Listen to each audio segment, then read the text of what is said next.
Before I begin graphing production curves, let me first go over the basics of production.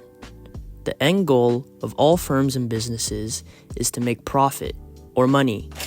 But in order to do so, they must first sell products, or outputs. This can range from cars, houses, dishwashers, toothbrushes, etc.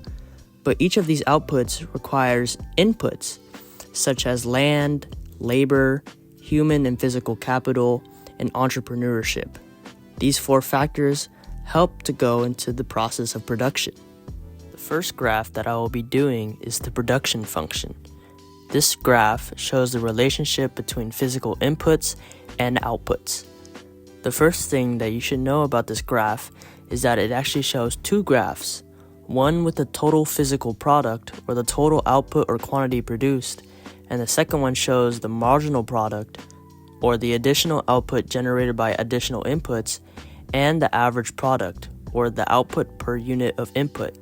The marginal product could be calculated by the change in total product divided by the change in inputs, and the average product can be calculated by the total product divided by the units of labor. The most important thing you should do before graphing your production function is labeling your axes and labeling your curves. As you see in the first graph, I label my y-axis total product and my x-axis quantity of labor. Similarly, with the bottom one, I do marginal product and average product on my y-axis.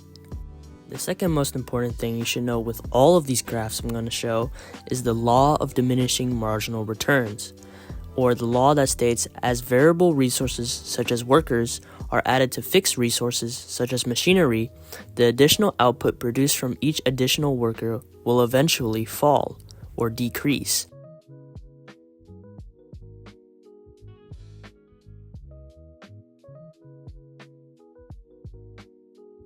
With this production function, we can analyze the three stages of returns.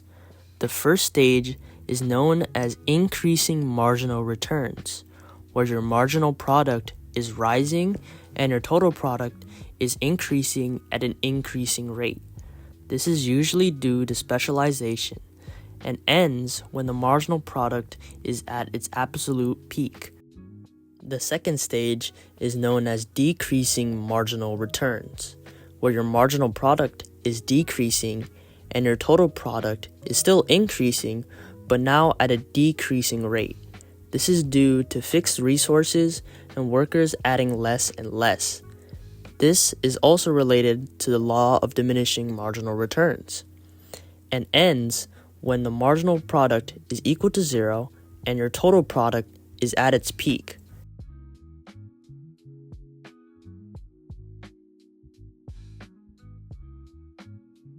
The third and final stage is known as negative marginal returns, where your marginal product is now in the negatives and your total product is decreasing. This is due to workers getting in each other's way.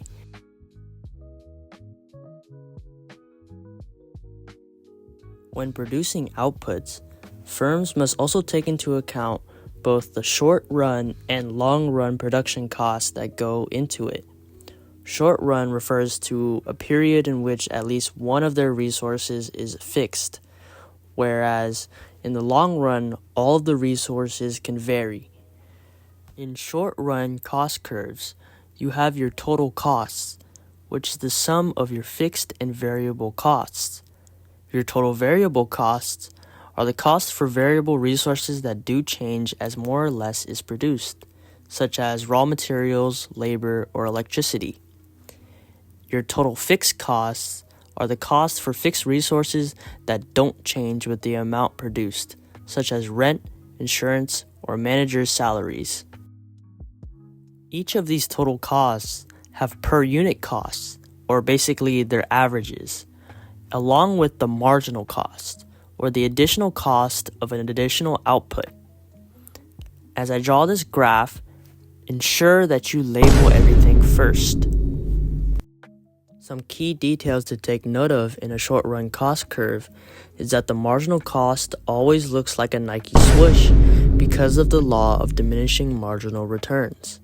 and that it always intersects the average variable costs and the average total costs at their very minimums, and that the average variable costs and the average fixed costs are always below the average total cost because their sum equals their average total cost.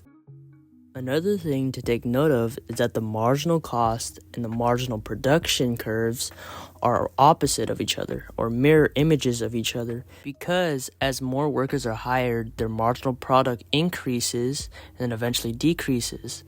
But then with additional costs of units, they will fall but then rise back up because of the same law. Now that we've looked at the short run, it's time we focus on the long run, more specifically, the average total costs. As previously mentioned, the short run refers to a period in which at least one resource is fixed, while in the long run, all resources can vary. And the long run is used for planning for firms to identify which size factory results in the lowest per unit cost. You probably already get the point, but always make sure to label first before doing anything else with your graph.